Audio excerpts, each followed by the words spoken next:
Thank you. We'll call to order the Fort Mill Town Council meeting for Monday, June 5th, 6 p.m.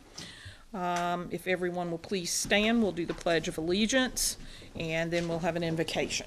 Thank you.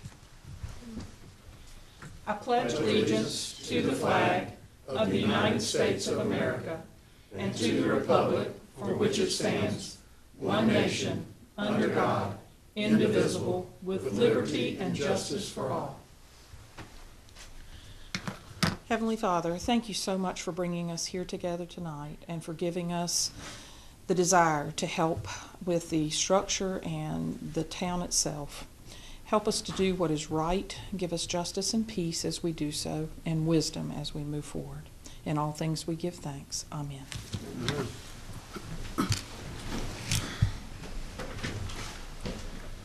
Council members, you have a copy of the minutes for our May 8th meeting in your package, and you've had an opportunity to review them. Do I have any comments, changes, and a motion to approve? Make a motion to approve minutes. Second. I have a motion to approve. I have a second. Any other discussion?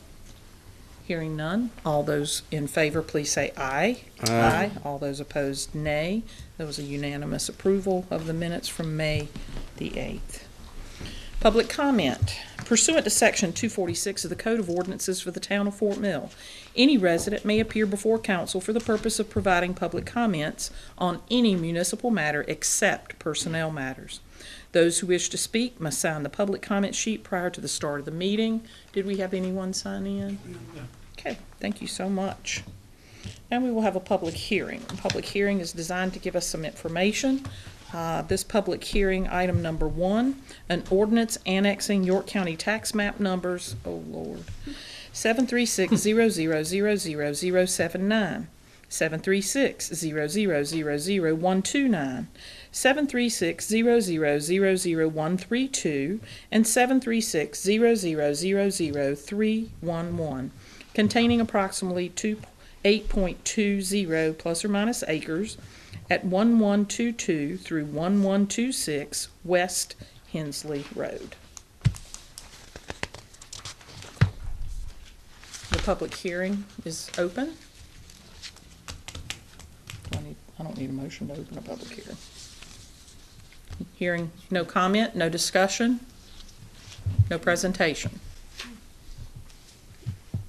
Hearing none, we'll close this public hearing.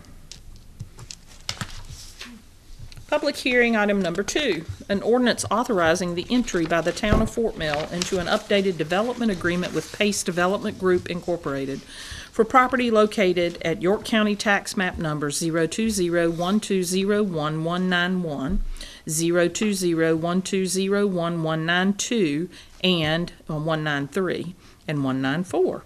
Such parcels containing approximately 44.64 plus or minus acres located on Fort Mill Parkway, authorizing the execution and delivery of such development agreement, repealing ordinance numbers 2016-37 and 2017-10, and other matters relating thereto.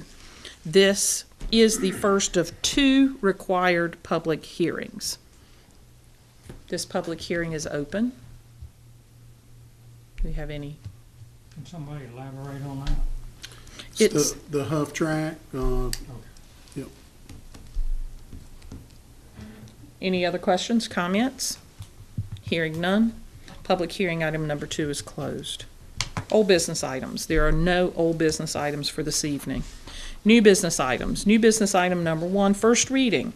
An ordinance annexing York County tax map numbers 73600000079, 73600000129, 73600000132, and 73600000311, containing approximately 8.20 plus or minus acres at 1122 through 1126 West Hensley Road. This is Ward number 3, Mr. Huntley, and our technical resources, Joe Cronin. Do I have a motion?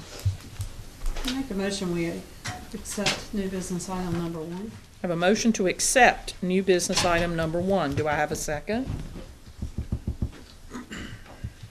I have a motion. Do I have a second? Second. Okay, I have a motion and a second. All those in favor of opening new business item number 1, please say aye. Aye. All those opposed, nay. Hearing none, that was a unanimous vote to open. And I don't think there is such a thing as opening it. I think I said it wrong. We have a staff recommendation to approve this and a planning commission recommendation to approve it 4-1. Joe, would you like to give us some additional information?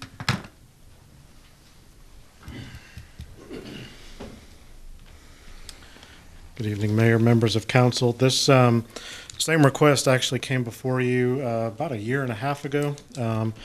This request is basically identical to the last time you saw it. At the time, I think it came in around November, December of 2015. Staff recommended in favor, Planning Commission recommended in favor. Council gave first reading approval, and then the item was subsequently delayed while the applicant was attempting to secure easements in order to make utility connections. I believe it was for sewer. They were ultimately unsuccessful and ended up withdrawing the request in the spring of last year. It's now back before you again today. Property is owned by the Patterson family on Hensley Road. It's basically a little over 8 acres between Savannah Place on the east and Heritage Court, kind of to the west and north. They've requested a zoning designation of R5 residential. If you recall, when you last looked at this about a year and a half ago, we had a public hearing as well as a community meeting with residents of Savannah Place and Heritage Court. I can't speak for the residents, but I can tell you at the time there was a lot of concern about the current condition of the property on Hensley Road. A lot of folks did at the time support development of that property, if you recall from the public hearing, as a way to kind of clean it up. And then there was also a lot of discussion at the time about whether R5 would be an appropriate district or if it would something like R10 or R15. Savannah Place is R15 would be a more appropriate district. At the time we had our community meeting last year, there actually was some support for R5 for the primary reason that that district does require a landscape buffer between the new development and the existing neighborhoods, whereas if it came in as R10 or R15, there would be no buffer required. So while they could have larger lots and perhaps a slightly reduced number of homes in that neighborhood, they actually could clear straight up to the lot lines both on Savannah Place and Heritage Court. So there was some support at the time of having that district because of the buffer that it would provide at the rear of those existing property owners. The request this time around, same thing, requesting R5. If you recall, the UDO, as it's currently pending before council, will actually eliminate R5 and replace it with an R7 district.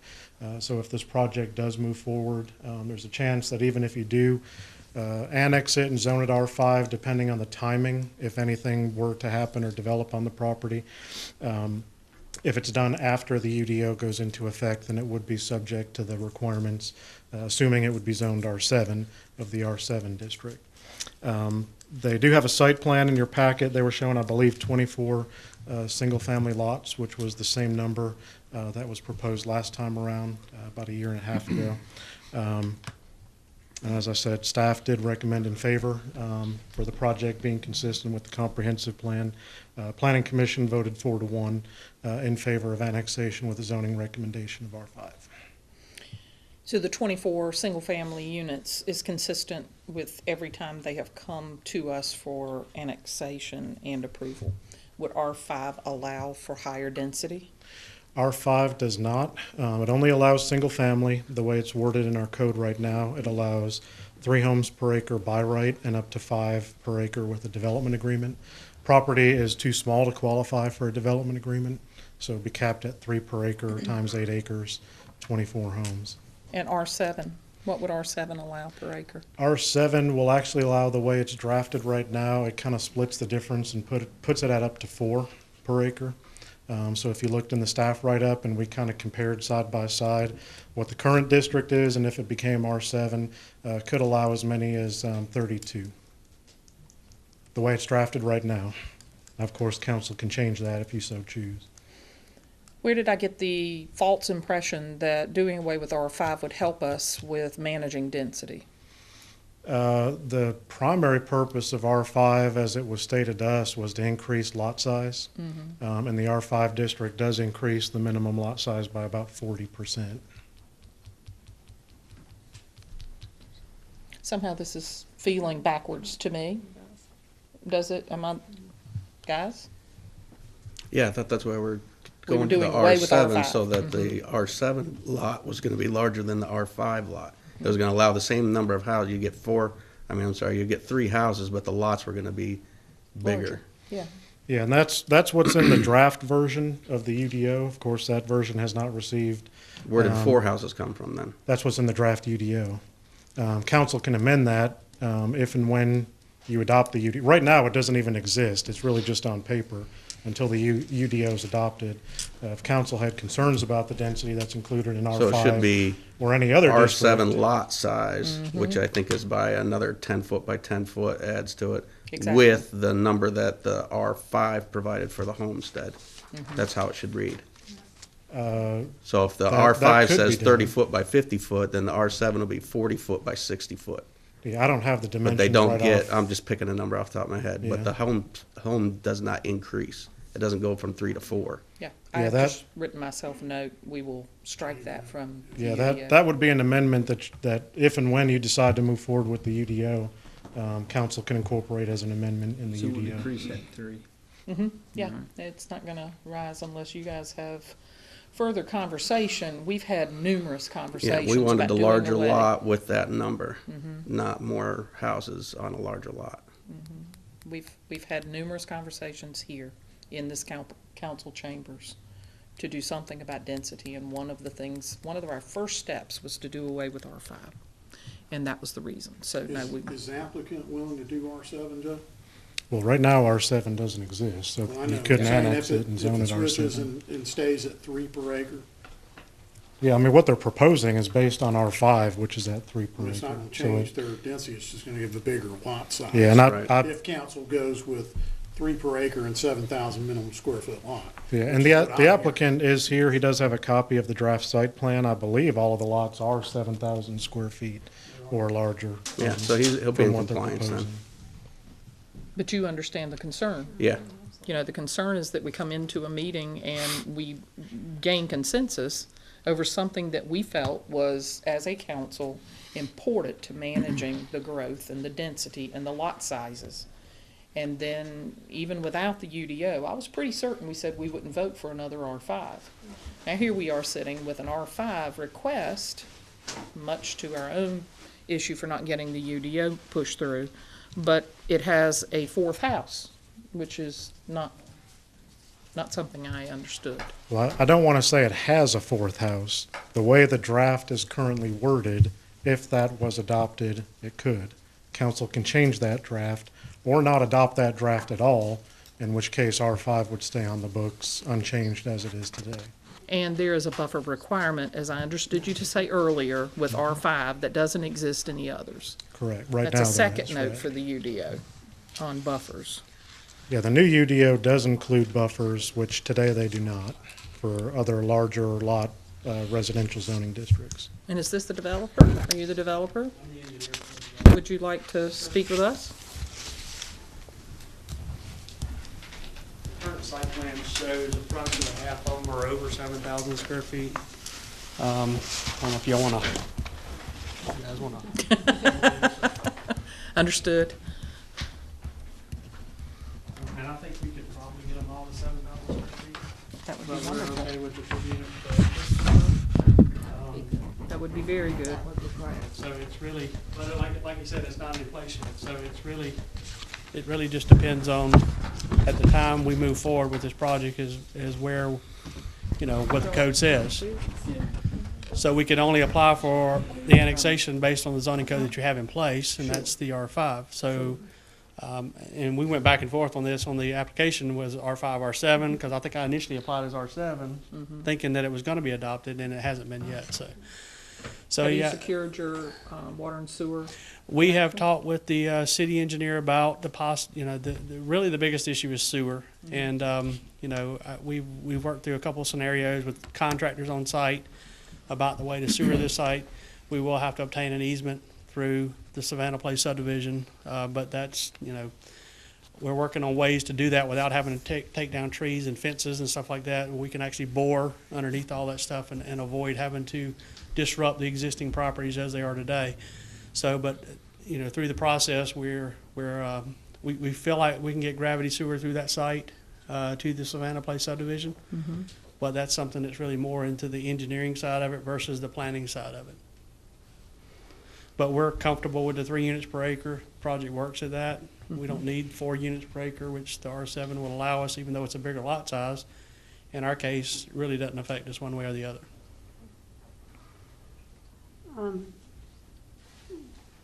For those that haven't been out to this property, what are some of the current eyesores out there that the residents previously came to? It's just overgrown. It's not maintained. Dump It's just, materials. yeah, it's just overgrown.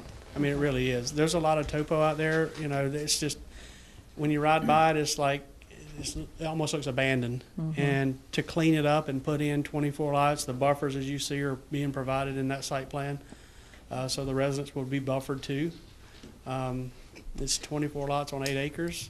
You know, at Fort Mill, they're gonna be high-end houses. I mean, with 24 lots, you know, those things will be sold in a day. I mean, it's just one of those things where it's, you know, Fort Mill is obviously a hot place to be, and you know, everybody wants to be here, and they won't go cheap. So the houses are going to be high-end homes, and you know, we're talking 24 homes. So I think it's not going to do anything to decrease values of homes in the area. Quite the opposite, and it will clean up an eyesore that I keep hearing as an eyesore. You know, I'm not from Fort Mill, I live in Rock Hill, but I keep hearing the term eyesore being used for this piece of property. But we're trying to find a way. The biggest impact is sewer, and that's, you know, we've researched a way to where we can bore underneath the ground without actually taking out trees and fences and stuff like that along these property lines, that the developer can go to these people and ask for an easement that's sufficient for Fort Mill, and then we can open up the road in Savannah Place and then turn around and, you know, pave it back, so that we got to do that anyway to make a sewer connection, and that's what the plan is. Since you've had a year and a half invested into this project, apparently, maybe they don't have you had calls from the residents? I haven't, but I haven't been involved in it for a year and a half. Right. And this is from my understanding, this is a different developer than the past that brought this thing to you guys first. So this guy, you know, he's willing to spend the money to do the research and try to truly get a solution for the utilities, which is the biggest issue. Water's not an issue. But sewer, the other option is low pressure sewer, and that's not ideal because each individual homeowner will have a pump and it's got to be maintained. And so that's not the ideal solution. It is a solution, but we have to exhaust all the other opportunities to have gravity sewer in that site before we can even consider moving that direction. Happens all around the lake all the time. So it's not an unfeasible solution, but it's not the ideal solution. Right. I have to recuse myself from this vote. Okay. I meant to get that out there, but everybody kept on saying, and I've been working with these guys Okay. ever since the last developer stepped away, and a couple things unfolded that nobody realized, that the town actually had a manhole cover down a little bit further, closer to the project, instead of down into the neighborhood that we were looking at. That's where all the cost came to, is drilling over 500 feet to get into the manhole, but now the manhole was found closer that we're able to tie Yeah, we're like into. 130 feet away from a Right. manhole, or at So least the that's- sewer line That's that what's we changed can. the whole dynamic. And the guy who's building that now, that's his specialty. He goes in and does these little fill-in neighborhoods. He does very good work. So it's, Yeah, he did the development that ties into Kimbrell Crossing too. So mhm. it's Development Solutions Group. Development Solutions Group. You're not from Fort Mill, but most of us. I do a lot of work here. I'm not from here. And we do have a lot of concern with managing density, size of lot, traffic issues. Sure. You know, fortunately, this is coming out on a road that's not at 100% capacity. It is indeed, for me personally, there are many eyesores in the areas that are in the county jurisdiction rather than in the town, in that area. Right. They're heinous. I don't like them because they're not kept up. Businesses are being run out of homes. I pass it every day, multiple times a day. So, whereas, you know, I'd like to vote against every time we could, it just seems to me to be maybe an improvement over what is there today. If you could, Joe, is there a way for us to, we can't have a development agreement, but if you're amenable, I would prefer not to have the 4. We're gonna do what we need to No, do to we're, fix we're that. comfortable with 3 units per acre. Whether we can get every lot to 7,000 square feet, I don't know. And I'm assuming that's what the R7 stands for, is 7,000 square feet. Half average. Well, we're probably there then. Good with I that? mean, we're okay with 24 units on that piece of property. I mean, if we're talking a lot more, I would have a problem, but I think with the density it's been, I would be fine. I agree with that, 24. I agree. Sure. Good question. Joe, I have a question for you. If it stays, if we choose not to annex this, what could the consequences of that property be if the county has it? Right now, it's zoned RC1 in the county, and the RC1 district does allow single-family as well as modular homes, agricultural, including field crops, orchards, and groves, equestrian, so a horse farm, daycare homes, religious institutions, parks, and schools. Okay, in a single family or modular, how many homes per acre could that be? Do you know? They have it set at 10,000 per dwelling. That's on the assumption that they had public utilities. If it didn't have public utilities, then I believe it's either half an acre or an acre per lot. Which if they were getting public utilities, we would require the annex. Yeah. Any further questions for Joe or the gentleman that has? My name's come to Keith, by provide- the way. Keith? Yeah. Thank you, Keith. In hearing no further questions, the motion on the table is to approve first reading, and we have a second. If we have no further discussion, all those in favor, please say aye. Aye. All those opposed, nay. That was a unanimous. We have 1 nay and 1 recusal, and 1, 2, 3, 4, 4 ayes. That is first reading. Thank you. New business item number 2, first reading, an ordinance authorizing the entry by the town of Fort Mill into an updated development agreement with Pace Development Group Incorporated for property located at York County tax map numbers 020-1201-191, 020-1201-192, 193, and 194. Such parcels containing approximately 44.64 plus or minus acres located on Fort Mill Parkway, authorizing the execution and delivery of such development agreement, repealing ordinance numbers 2016-37 and 2017-10, and other matters relating thereto. Ward number 4, Mr. Moody, and Joe Cronin is our technical resource. The staff recommendation is to approve, and I need a motion. I make a motion to approve new item number 2. Okay, have a motion. Do I have a second? Second. I have a motion and a second. And do we need discussion on this, or is everyone aware this is an extension for the development agreement that we Just have had? contractual. Yes, it is contractual. Yes. Okay. So they just couldn't get the land, Yes. get it closed in time, yeah. With all closings, the close dates can be Oh, yeah, flexible. yeah. Any questions? Hearing none. All those in favor, please say aye. Aye. All those opposed, nay. It was a unanimous vote. New business item number 3, resolution for summer concerts, our very own Caroline Hasty. Do I have a motion to open new business item number 3? I'll make that motion. Got a motion? Do I have a Second. second? Motion and a second. Caroline, would you like to talk to us? Sure. Or you could sing.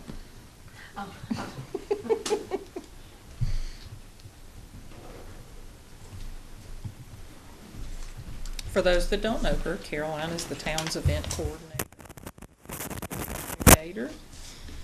Whatever we need. Thank you, Mayor. Mayor, Council, this summer we would like to introduce the summer concerts. I know that in the past, a nonprofit agency had been hosting this event throughout the summer, and we wanted to give it a year break to to get an idea of what the community really wanted. We have asked questions, reached out throughout the community and to the merchants, and found that a summer concert in downtown would be something they would like to host again. I am requesting for 3 opportunities to host the summer concert, and all 3 serving alcohol and having loud music on those nights. June 24th, July 15th, and August 12th. These are Saturday nights, and it would be, the event would run from 6 p.m. to 9:30 p.m. Questions for Caroline? Is there a typo in that first? It says amplifying equipment on June 2017 and May 6, 2017. Should that be August? I'm sorry, what? On the very top, the first. The resolution. The resolution. Oh, I'm sorry. June 24th, yeah, July 15th, and August 12th. I don't have the resolution. Neither do I. I guess it's in my iPad. Okay. So it'd be 3 dates. 3 dates instead of. These dates are on this sheet of paper I did place in your book. Mhm. Those are correct. It should be June 24th, July 15th, and August 12th.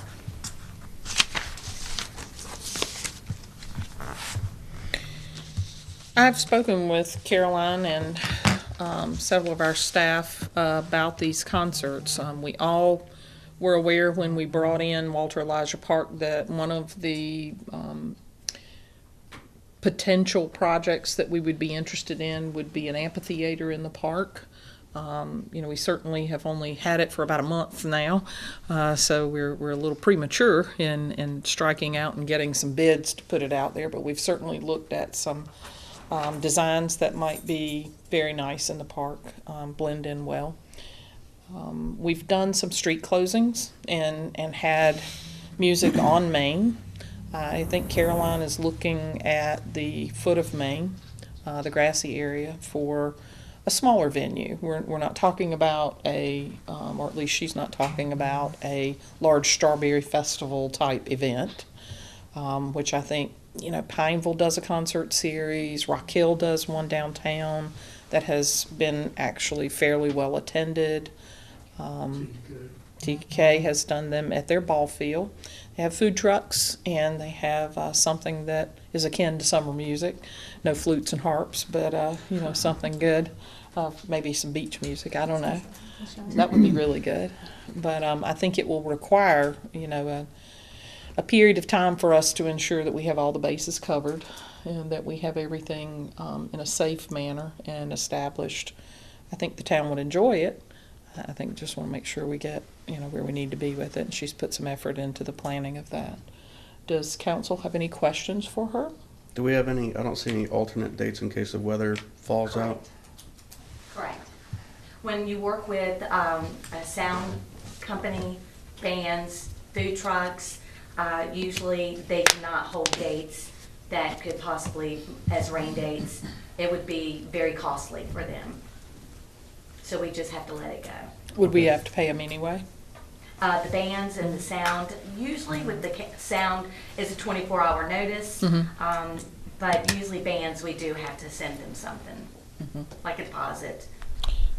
And so the funding that would come into play for this, I assume that you have budget available to be able to do something like this. That's correct. In addition to the band and the sound, what other expenses are you looking to have? We will be needing to put up fencing, Okay. and For child safety. a tent. I am working to save some money, to stay within my budget, to put down carpeting instead of, and with a large tent, over a 20 by 20 peak tent.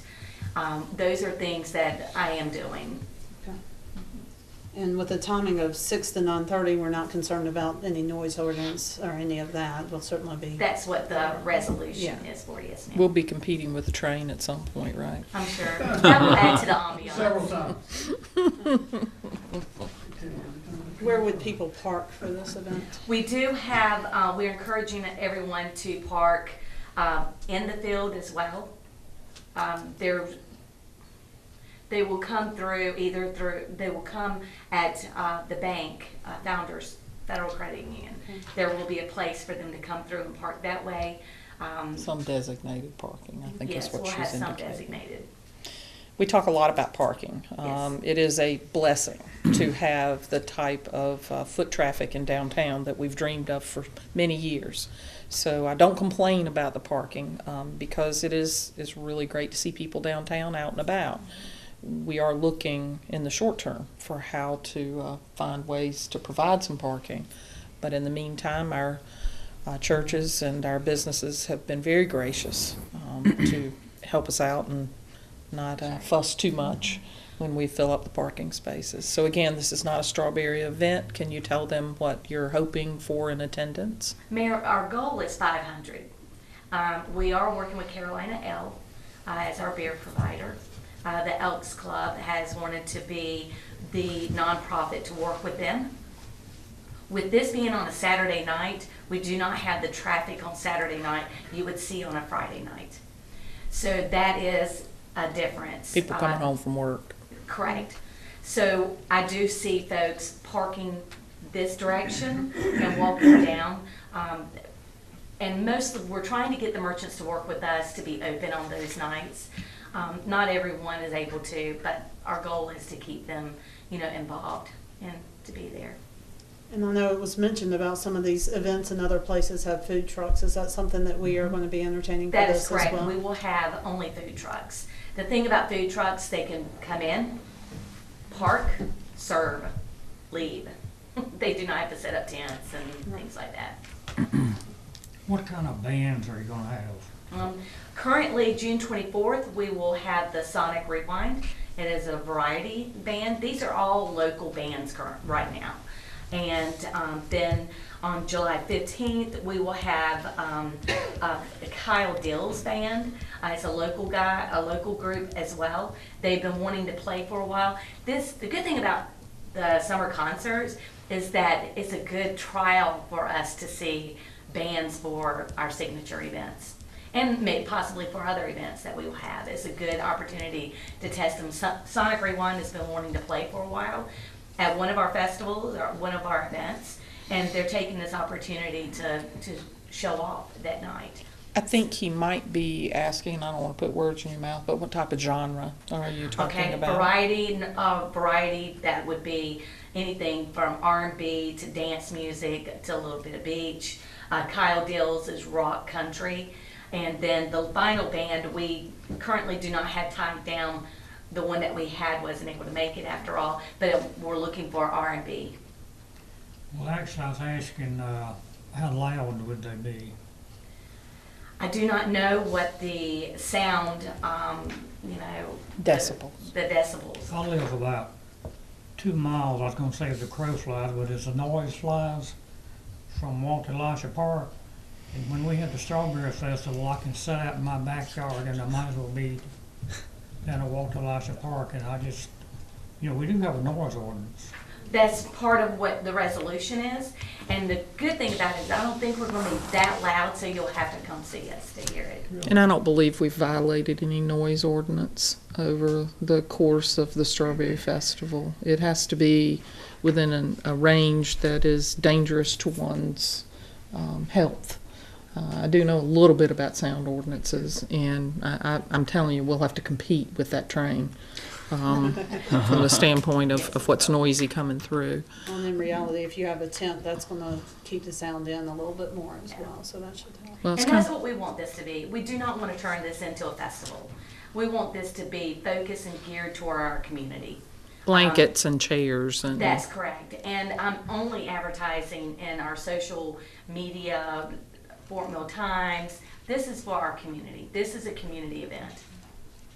With the budget, do you estimate this being a profitable event for us, or? I'm not planning for this to be a moneymaker. Okay. No, I'm not. We will charge $200 for food trucks. Okay. So. Try to offset the band. To show some effort to put some money back in. But this is mostly for community, relationships. This is to bring people into our town, to get them to walk up and down our main street, to stay and enjoy our city. And it would be free admission? That's correct. Okay.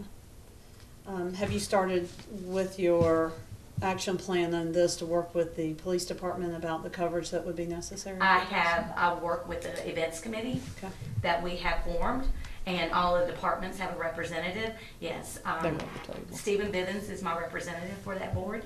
Parks and Rec, Brown. We've got Davey from Public Works.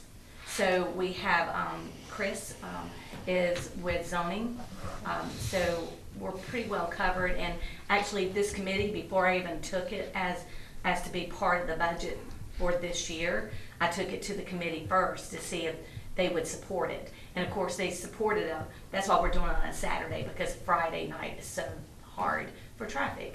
So because of that relationship, that's how what works out best for everyone. Caroline, let me just say that I'm very impressed to have something just for our community. And Grateful. years ago, we used to have the Festifun, and that was more for our community That's correct. than for everybody and his brother to come from 100 miles away to our town. And Well, I'm that's- glad. That's not a bad thing, but it's just nice to go somewhere and see people that you live a couple of streets from, like I might see Larry, Correct. maybe, since we live close to each other. He'll be there. He'll be there, but Big I deal. really like the idea. You put a lot of work into it. Thank you. Thank you, Ms. Hempsall. Well, I thought several years ago when we had that similar type thing, Yes, sir. First Saturday, whatever it was called, First Friday, First Friday. First Friday. I really enjoyed it. It was nice. Well, good.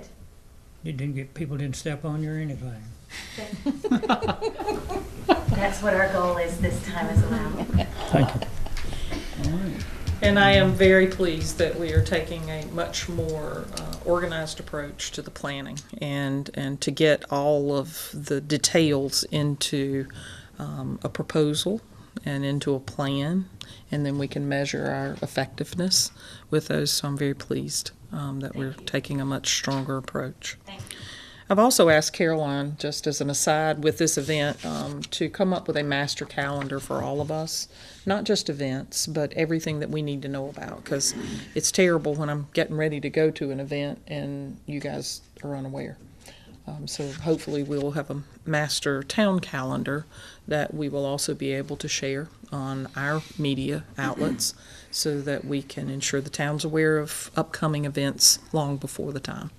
Correct. And there are some that will be added to this, and I'll send it to you as it's added. Traffic Week will be coming up in June, a couple of weeks from now, and that is not on this list.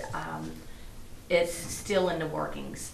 So I don't want to play something out here until it's ready for you guys to know all the sides of it, all the boxes, to the corners of the box. And for this event, I'm assuming we will be notifying the downtown businesses so that they're Yes. fully aware and We have a staffed merchant appropriately. meeting soon, and this will be what they will have, so they'll have it on their calendar as well, Okay. what to expect. Any further questions for Caroline? Hearing none. The motion that's on the table is to approve, and the second is also to approve. Ready to vote? All those in favor, please say aye. Aye. All those opposed, nay. It was a unanimous vote. Thank you. Information and discussion. We have one item for information and discussion. Request to provide utility service to 1854 Quailwood Drive. Joe Cronin. Do I have a motion? Yeah, it's just for information. We don't have to have a motion for information. Joe?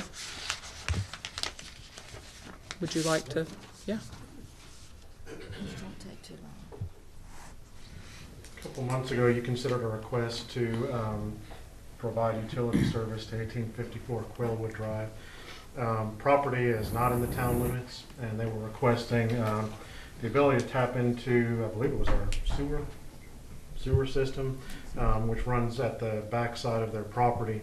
At the time, we presented three alternatives to you, which are typically reviewed anytime you have such a request. One, because the property is contiguous, would be to require that they annex into the town limits.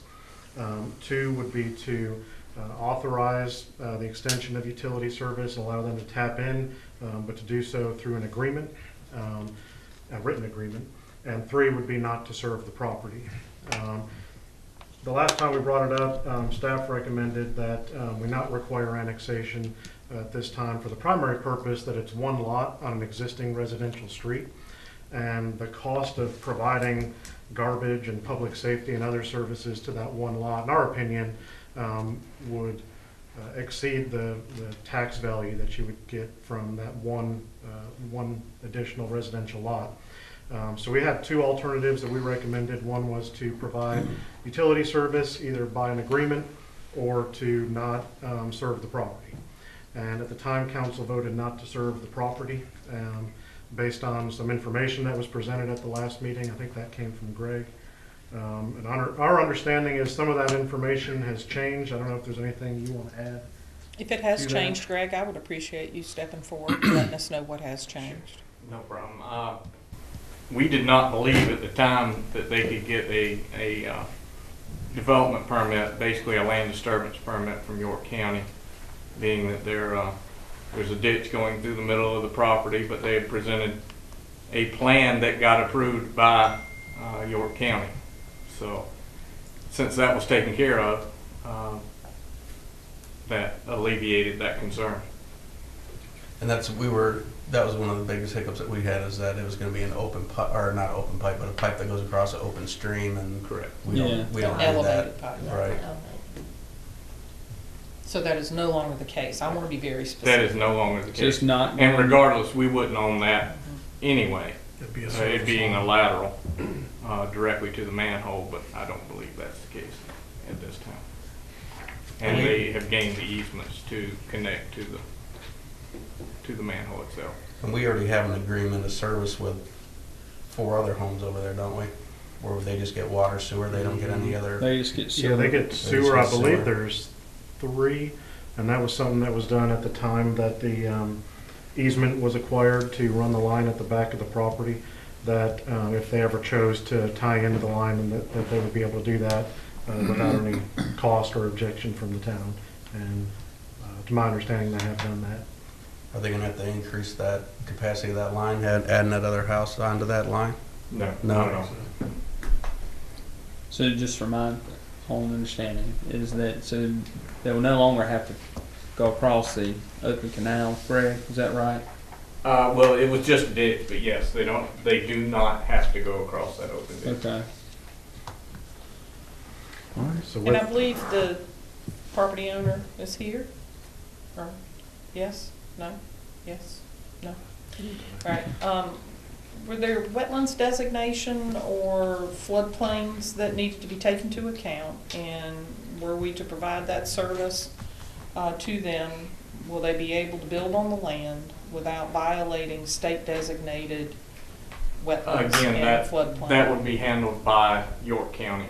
And based on even the new FEMA maps, there is no flood area.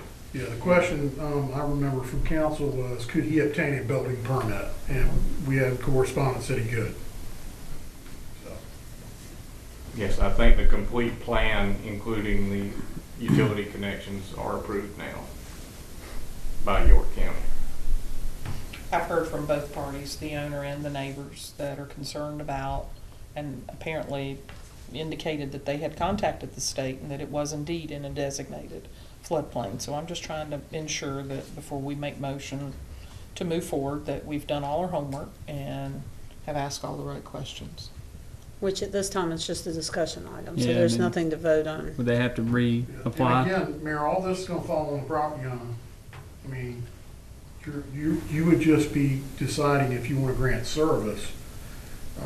He's responsible for his line to the tie-in point. He's gonna have to pay out-of-town rates. And as far as his permits and everything else, that falls on, you know, I think it's good for Wetlands. council to hear. everything, right? Council, questions? Yeah, I think if it's all in his court, if he's able to check all the boxes, then there's no money out of our pocket for it. I mean, you would need the town attorney to draft an agreement with them that if you ever decided that you wanted to annex that property, that they would. So Barry, we'd need something on that if council decides to do that. Sure. Is there a decision we need to be making tonight, or would that be at a later time? If we've gotten a formal request for him that he wants service at this point? I don't believe that came to me. Okay. Okay. I mean, he'll need to, I guess, formally request it, and then we'll put it on a future agenda. Yeah, I prefer to have the information ahead of time to fully understand. And if we can get that plot, so we know exactly what we're looking at, where it sits in the neighborhood, Yeah, it'd be a whole. if we can get some, like a topo or anything, as to where the ditch is, We get a we can plan. get all, yeah, I mean, if we can get as much information as we can about that thing, that'd be great. Okay, I think, for Dennis's sake and Joe's, it would be great if we would decide what information we would like to have before our next, before it shows up on our next agenda. I've heard that we would like to have, topo. I've heard that we would like to have some, additional information in regards to the plan for the lot. And, that our attorney could draft an agreement that says if we at any point in time wanted to annex, that we could. Did I recite that properly, counsel? I think if we could get the houses that we already have an agreement like that with also marked on the map, so we know where everybody's all lined up. Be a good idea. Good idea. Okay. Any further questions or comments? Okay, we'll close that information session. We do not have an executive session this evening, so we will close out before our adjournment with Larry. Do you have, Mr. Huntley, do you have anything for the good of the whole? Yes, the fourth Friday of this month, there will be a RFATS meeting. And it will be at Quaker, what's that, Quaker Meadows? It's the Meadows and Rock Hills, not Quaker. It's just Manchester Meadows. Manchester Manchester. Meadows. Quaker Meadows in Morgan. There you go. They're going to discuss the bridge across the Catawba River for Rock Hill. And this thing, I've been going to RFATS meeting for about 8 or 10 years, and it comes up every year, and every year it's been voted down. And there's been a little change in the committee now, and they voted to study it again. Well, the result is going to be bringing a lot of the Celanese road traffic and dump it into Sutton Road at that interchange, which I think is ridiculous. I went to a public hearing they had the last time this thing came up over at the old Riverview School. And we had a presentation, and you can have studies for different reasons. You can have a study to find a solution to a problem, or you can have a study to come up with reasons you should approve an already approved or an already thought out situation. That's what they're doing now, I think. Several years ago, there was a terrible wreck up here on I-77 in the southbound lane. Up around, I think it's above Gold Hill Road. It's a fire near A Caldwell. terrible fire. And they shoved that fire and said that's a good reason we need that bridge across the Catawba River, because that traffic had nowhere to go.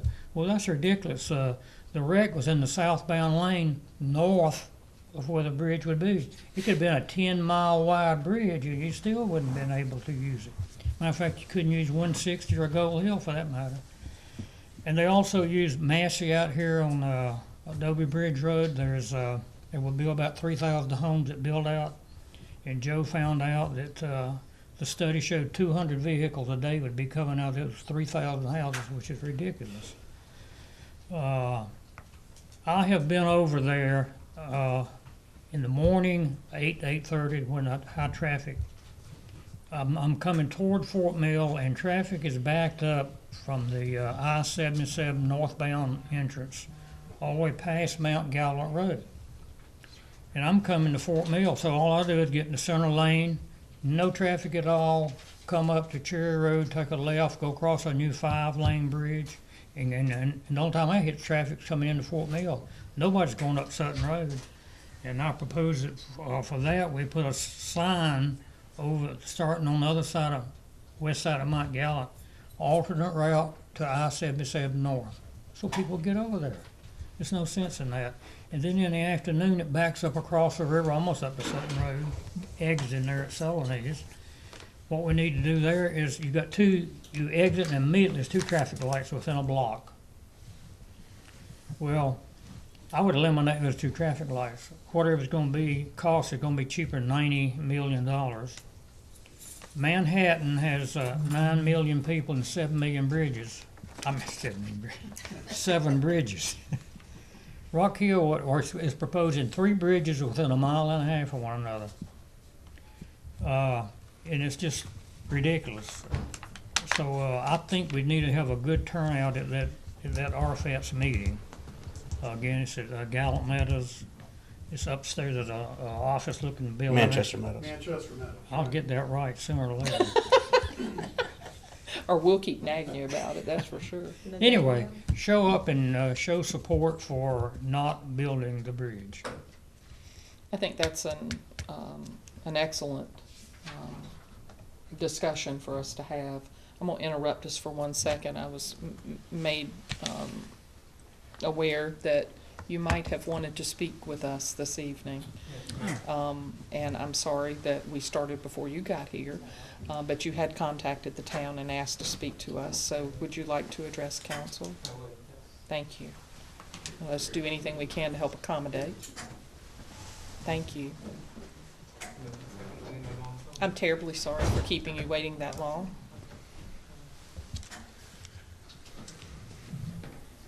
I prepared a few notes. Sure. Could you state your name? My name is Sean Crosby. Okay. Thank you, Sean.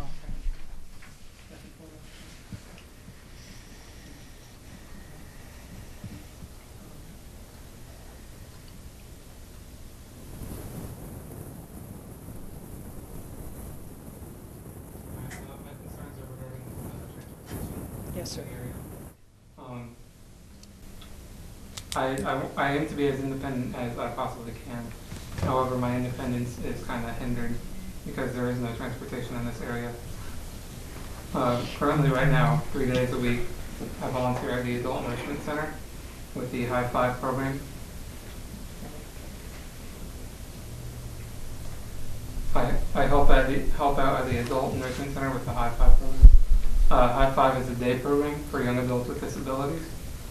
Right now I help, my goal for them is to have them get a job. They face the same dilemma as I do, which is no transportation. You might be aware the CAT buses in Charlotte, they have a set route in Rock Hill. They do not come to Fort Mill or TKK.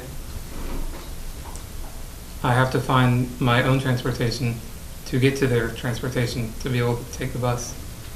This defeats the purpose for many people in my situation because there is no transportation publicly. And my only other option is the York County Access Transportation, and they don't cover all of York County. They come some of Fort Mill, but none of TKK. We're completely out of their range of service. And to my knowledge, there are no Ubers or taxis that will accommodate non-ambulatory wheelchair users. I have started an online petition to garner some support for transportation. As of right now, I have over 100 signatures. And I am here tonight to ask you to consider legislation and funding for transportation in our area. I will continue to work for what I am strongly passionate about. Thank you for your time. Thank you. It was made aware to me when you contacted the town that there's apparently a gap. And imagine my surprise that there's a gap in the thinking of how to fund a community in between two very large, one very large and one kind of large community where we're paying funding, but we're not getting any of the service. And I haven't had an opportunity to address council about it as of yet, but having you here tonight certainly gives us that opportunity. So apparently, instead of belonging to, and Joe, you might want to pitch in here since you're certainly more the sage on this, then I'm sure I'll slaughter some of the acronyms, but apparently our funding and our service, we would be with Charlotte in the urbanization and how they look at that urbanization, we're with Charlotte. But even though there's funding there from the federal government, they don't come here to help our citizens make that a possibility or an opportunity for them to be gainfully employed. With the Rock Hill, they are an urbanized area, so they have their own transit, and that leaves us in a gap, in a shadow of everyone else having that same right to travel to work. So I'm not absolutely certain as of yet how we can go about that, but I, for one, would definitely support that if there's funding there and there are needs there, that we need to try to help find a way to marry up the two and see what we can do. So your efforts to me are certainly appreciated, and I personally would like to help in any way that we can. Most everything's a bureaucratic nightmare, which I know is no surprise to you either, right? Nothing happens fast, but certainly nothing happens if we don't try. So I certainly applaud your efforts and would extend, and I'm sure the rest of council, I know them well, and we all have a heart for trying to do what's right.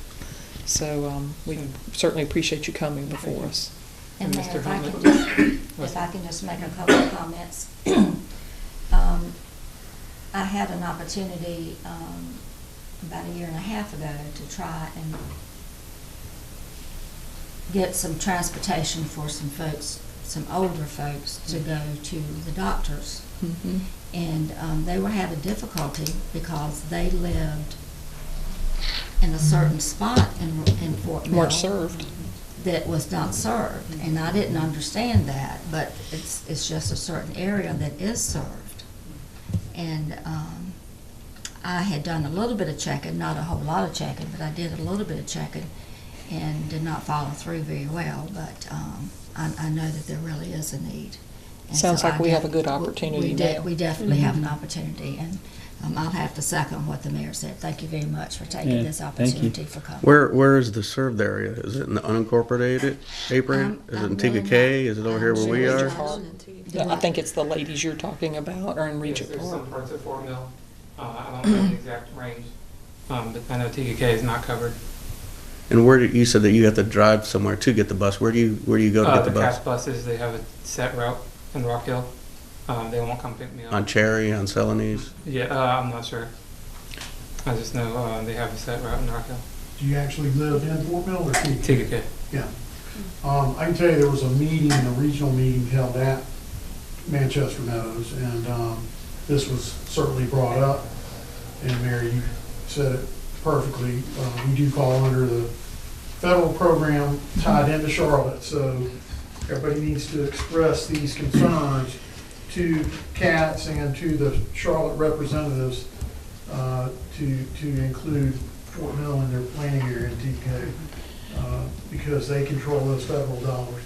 I think one of the complicating factors for me, Dennis, and all, is that we belong, I'm a policy member committee member on RFATS, but it's a regional transportation, and I don't ever remember anyone from Charlotte sitting on that board. So when you look at the funding path, it's coming from feds, puts us in an urban area in Charlotte, but we belong to a regional transportation, so it just sort of seems that everybody's scurrying and there's no connectivity.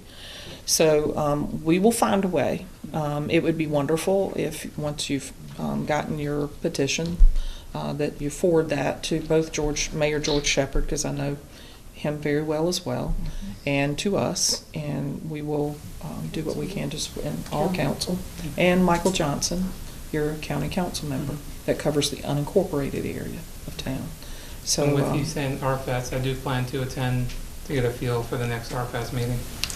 that might be a pretty big one. There's, my understanding there's DOT members Yes, sir. there. There's We'll see. mayors. Yes. So, Thank you. Thank you so Thank you. much for your effort to Yeah. be here and to Thank bring this issue to our attention. Thank you.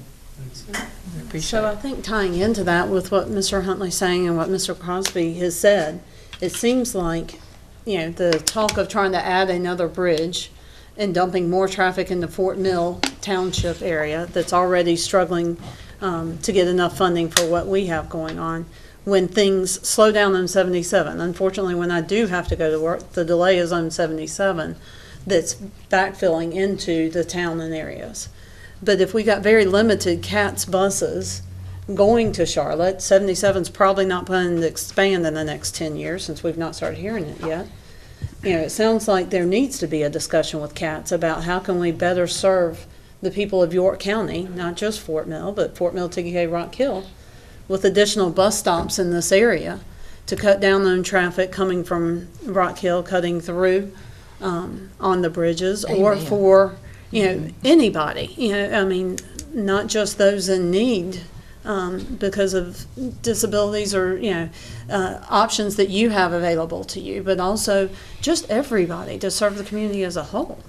I mean, we've talked all the time about trying to bring light rail here, and, you know, this is kind of the precursor to that. If we can show a need for public transportation. Right. The meeting that I attended was, they had the CATS representatives there and people from all the different counties, and I brought all this up, Ms. McCarley, and also brought to their attention the new work centers that we have that are mass numbers of people. Correct. And also brought up the handicap transportation needs, and all that was expressed at this meeting. Now, where it goes from there, they were kind of in their planning, brainstorming, early stages. So, again, we need to all talk to the folks in Charlotte. They're the ones that control the purse strings there. So can we force a follow-up meeting with them to find out where they stand after your initial meeting with them? Mr. Hooper be your contact on that.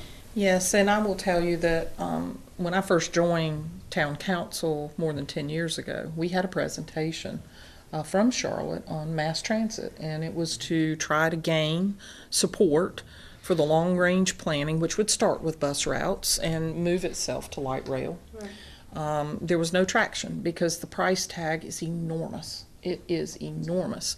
But I think about that now in hindsight, because I at the time was working in downtown Charlotte, would have loved mass transit, would have saved me a lot of money in parking and wear and tear on my car. I could have read the newspaper on the way to work. But if we had done this 10 years ago, it wouldn't have cost near as much as it's going to cost now. We continue to build ourselves into a corner and make things impossible that perhaps at one point would have been possible. We've talked about mass transit recently at RFATS. It continues to be something that there just doesn't seem to be a ready answer. But yes, one of the hindrances to getting mass transit was at the time, Pineville apparently would not have discussions about coming through Pineville with the light rail. I hear that they are now receptive. And proposedly, Mayor Eccles, Mayor Shepherd, and I are supposed to meet with the mayor in Pineville to see what that might look like. Well, when you hear that there's $90 million that somebody thinks is available for another bridge, that's a whole lot of buses.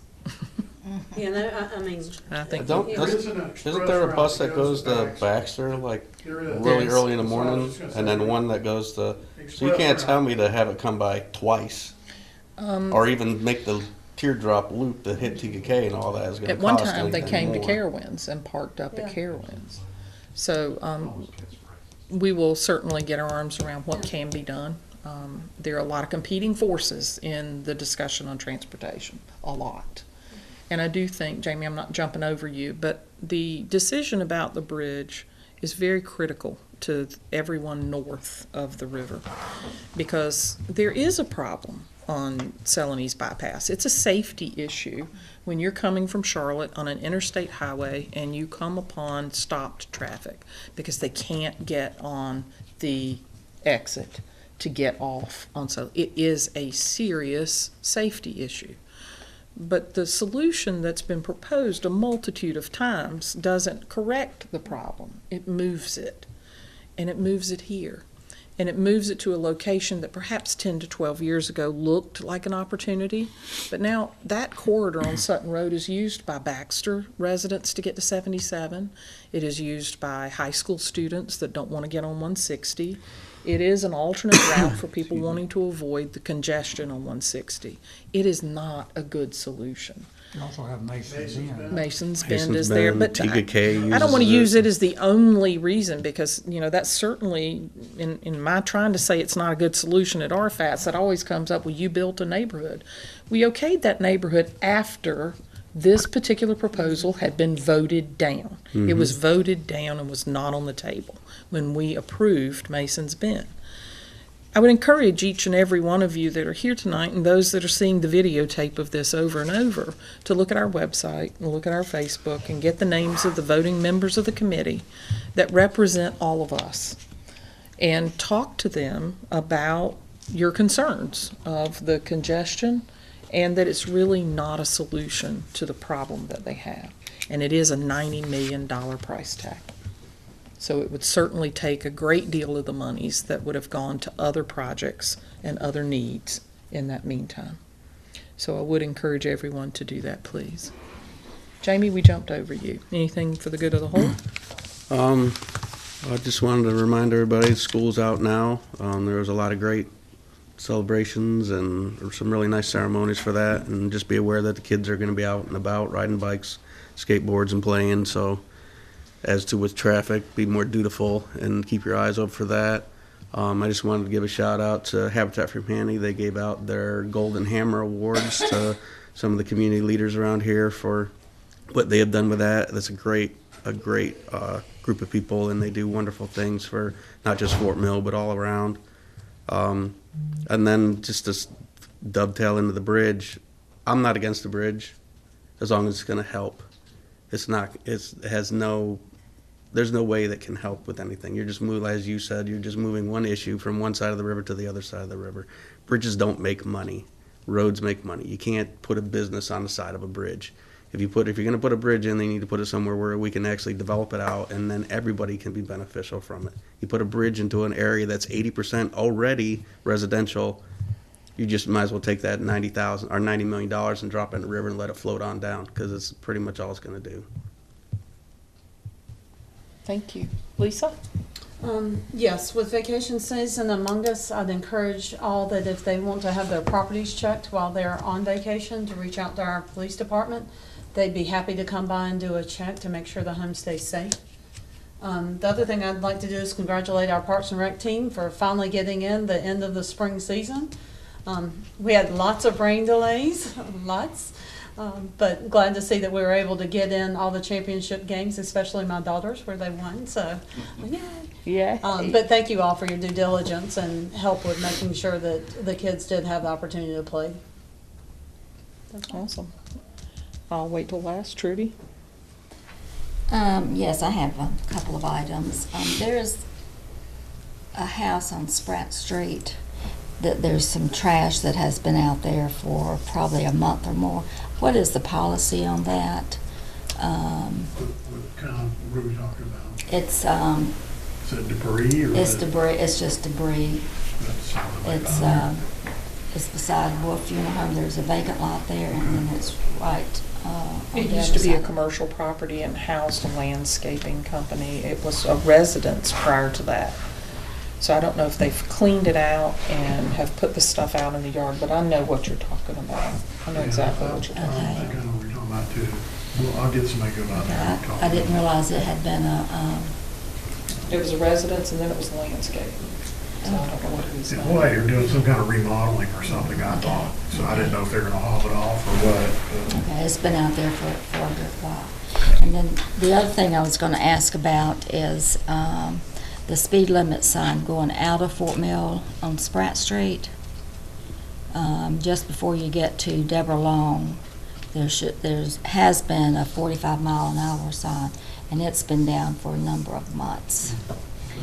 And coming into Fort Mill, there's a 30-mile-an-hour sign, and they were just right across the street from each other. So, and my grandson graduated from Rock Hill High School. With honors, too, With I might honors, add. yes. With honors. Congratulations. We're very Very proud nice. of him. Very proud of him, yes. Very nice. Chris? Glad school's out. I can sleep in later. Set my alarm for like 30 minutes later and still get to work before 8 o'clock.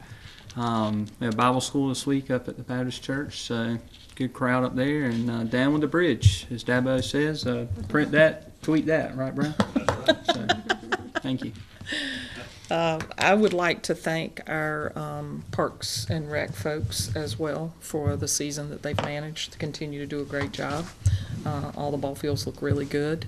I did travel down Banks Street and look at the new access road to the area in Waterside where we have some space for parks there. It's very nice. I'd like to thank Davey and the Public Works folks for everything they do, from the grass cutting, tree trimming. They really do a good job to keep our town looking well.